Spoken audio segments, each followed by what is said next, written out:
जय हिंद दोस्तों, मैं नदीम अंसारी आप सभी का अपने YouTube चैनल पर बहुत बहुत स्वागत करता हूं। इससे पहले मैं आप लोगों को साइंस की बेसिक इंफॉर्मेशन आप तक पहुंचाया था। साइंस क्या होता है, इसका जो वर्ड है साइंस कहाँ से ओरिजिनेट हुआ है, इसके जनक कौन है, भारतीय जनक कौन है, पूरे डिटेल में आपको साइंस की डेफिनेशन के बारे में, उसके डिटेल के बारे में बताया था।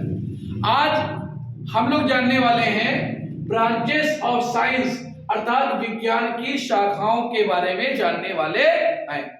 देखा जाए तो विज्ञान के बहुत सारी शाखाएं हैं, मगर उनमें से 3 मुख्य शाखाएं हैं जिनके बारे में मैं आपको बताने वाला हूं।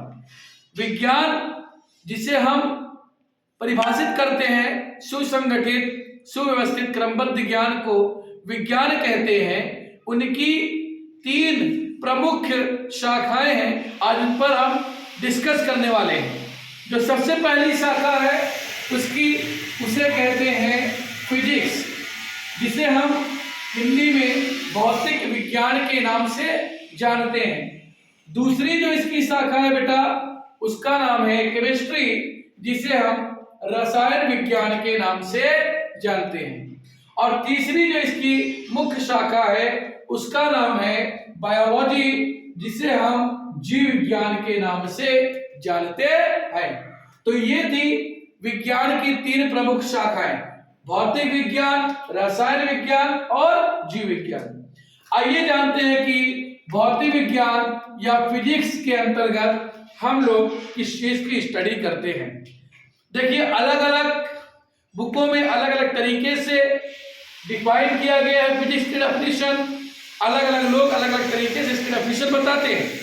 आइए हम लोग सबसे पहले ये जानेंगे कि फिजिक्स जो वर्ड है ये कहाँ से ओरिजिन हुआ है, इसकी उत्पत्ति किस शब्द से हुई है और इसका शाब्दिक अर्थ क्या होता है।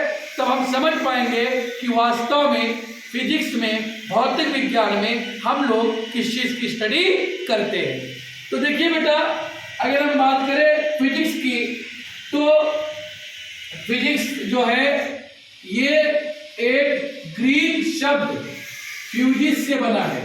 यानी फिजिक्स शब्द की उत्पत्ति एक ग्रीक शब्द फ्यूजिस से बना है। और फ्यूजिस का मतलब होता है नेचर, या फिर हम उसे प्रकृति के नाम से जानते हैं। वास्तव में फिजिक्स का मतलब होता है, भौतिक विज्ञान का मतलब होता है प्रकृति का अध्ययन करना। The study of nature is called as physics. ये मैं नहीं कह रहा हूं, खुद फिजिक्स जो कि ग्रीक वर्ड फ्यूजिस से ड्राइव हुआ है, जिसका शाब्दिक अर्थ खुद ये कह रहा है कि फिजिक्स का मीन्स क्या होता है, प्रकृति या नेचर। यानी द स्टडी ऑफ नेचर, प्रकृति का अध्ययन करना ही क्या कहलाता है बेटा, फिजिक्स कहलाता है। आप फिजिक्स में डिफरेंट टाइप के फोर्स के बारे में पढ़ते हो ना, प्रेशर के बारे में पढ़ते हो, टाइम के बारे में पढ़ते हो बेटा, वेलोसिटी के बारे में पढ़ते हो। ये सारी की सारी चीजें एग्जिस्ट करती है नेचर में ही। यदि हम नेचर की स्टडी कर ले तो ये सारी चीजों की स्टडी खुद ब खुद हो जाएगी। इसीलिए ब्रॉड सेंस में ये कहा गया है कि फिजिक्स का मतलब होता है स्टडी ऑफ नेचर, अर्थात प्रकृति का अध्ययन करना। आई होप आपको समझ में आया होगा। यदि हम बात करें कि भौतिक विज्ञान का जनक कौन है, तो बेटा भौतिक विज्ञान के जनक की अगर हम बात करें जो हमें बुक्स में देखने को मिलती है, तो पता ये चलता है कि फिजिक्स या भौतिक विज्ञान के जनक फादर जो है वो सर आइजैक न्यूटन को माना जाता है। यानी father of physics sir Isaac Newton को माना जाता है। यदि हम बात करें कि आधुनिक भौतिक विज्ञान का जनक कौन है, who is the modern father of physics, तो हम कहेंगे कि मॉडर्न फादर ऑफ फिजिक्स, आधुनिक भौतिक विज्ञान का जनक अल्बर्ट आइंस्टीन को माना जाता है। याद रखना बेटा कि अल्बर्ट आइंस्टीन को आधुनिक भौतिक विज्ञान का जनक माना जाता है।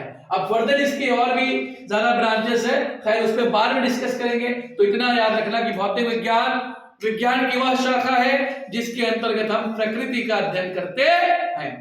चलिए हम दूसरे, जो हमारी दूसरी शाखा है केमिस्ट्री, जिसे हम रसायन विज्ञान कहते हैं, उसकी बात करते हैं। बेटा रासायन विज्ञान या केमिस्ट्री में हम लोग किसका अध्ययन करते हैं बेटा?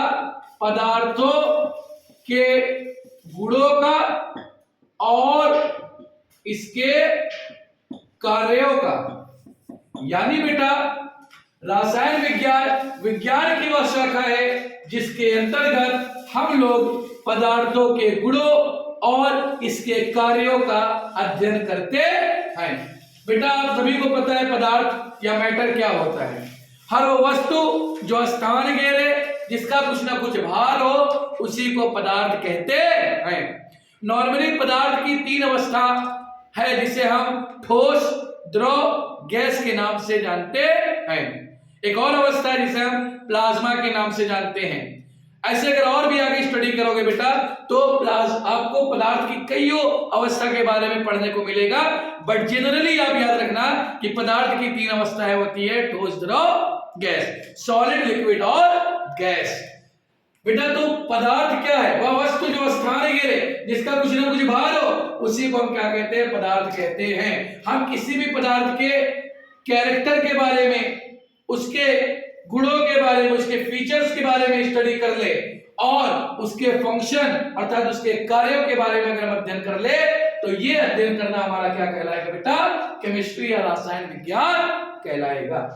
और केमिस्ट्री के जो जनक है, रासायन विज्ञान के जनक है, माना जाता है कि एंटोनी लॉरेंट लेवोसियर को केमिस्ट्री का अर्थात रासायन विज्ञान का जनक माना जाता है।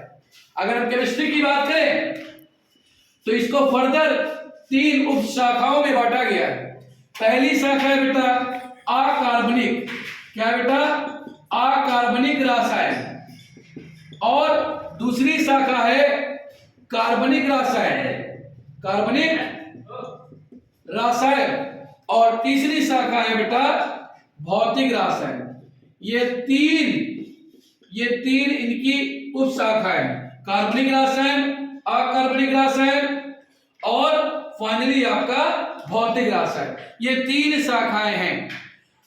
आगे हम बात करेंगे, हमारा अगला जो है बेटा वो है बायोलॉजी या जीव विज्ञान। अगर बेटा हम बात करें बायोलॉजी की, जीव विज्ञान की, तो मेनली आपको नाम ही से लग रहा होगा कि जीव विज्ञान की ऐसी शाखा है जिसके अंतर्गत हम लोग जीवों का अध्ययन करते हैं। लेकिन बेटा बायोलॉजी की पूरा का पूरा डिटेल और पूरी की पूरी जानकारी और इसके ब्रांचेस के बारे में हम लोग नेक्स्ट पार्ट में पढ़ेंगे। खैर जानते रहिएगा कि जीव विज्ञान में हम लोग जीवों का अध्ययन करते हैं। खैर इसका एक अलग से वीडियो पूरा डिटेल में आपको नेक्स्ट पार्ट में मिलेगा। तब तक के लिए बेटा इसको पढ़िए, समझिए। कहीं पर भी दिक्कत हो आप मुझे कमेंट सेक्शन में जरूर बताइए। अगर वीडियो बेटा आप लोगों को अच्छी लगी तो प्लीज इसको लाइक करिए, शेयर करिए। यदि आप लोग मेरे चैनल पर नए हैं तो प्लीज इसको सब्सक्राइब करिए। Thank you so much.